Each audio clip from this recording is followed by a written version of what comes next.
Now, answering your questions about the law and legal issues. This is Legal Break with attorney Gary Bruce.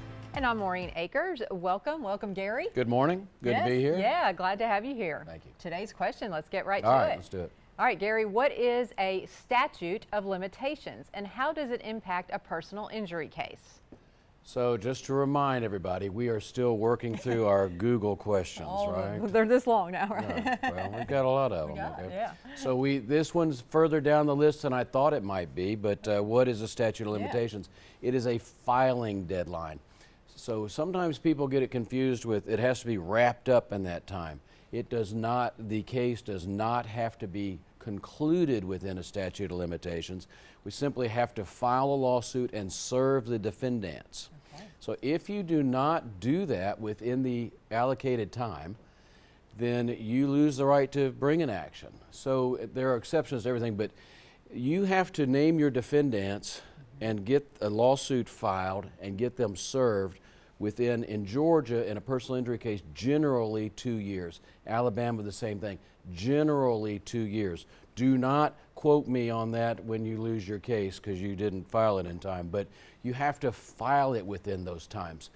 And you have to file against all potential defendants within those times. Oh, wow. So Okay. you might find out, if you wait till the last minute, you might find out that there was somebody else who was actually involved, and now you can't bring them into the lawsuit because it's too late. So waiting to the last minute is never a good idea for anything. Anything in life, Anything, including this. right, particularly the law. Yeah. If your lawyer is putting things off, don't let them, because Yeah.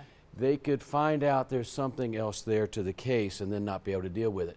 So, big deal. How 2 years generally, but slander cases might be different. Notice is a different thing altogether. So if you're dealing with a government entity, there may be a 6-month notice requirement, different than the statute of limitations. Okay, all right. Are there any exceptions to the rules? Yeah, and that's what makes the law, right? You know, we make a law. Once we make a law, then we have to make exceptions. That's why I hate making rules in my office, because there always has to be an exception, you know? So, but the law is the same way. The ones one of them is if you're in a coma, it is told, okay? Well, that makes sense, right? The ones we really deal with are minors.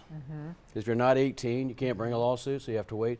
And Soldiers and Sailors Relief Act. So active duty military have tolling requirements. It's worth talking to a lawyer about if you're in that situation. Great. Thank you, Gary. We'll see you on the next Legal Break.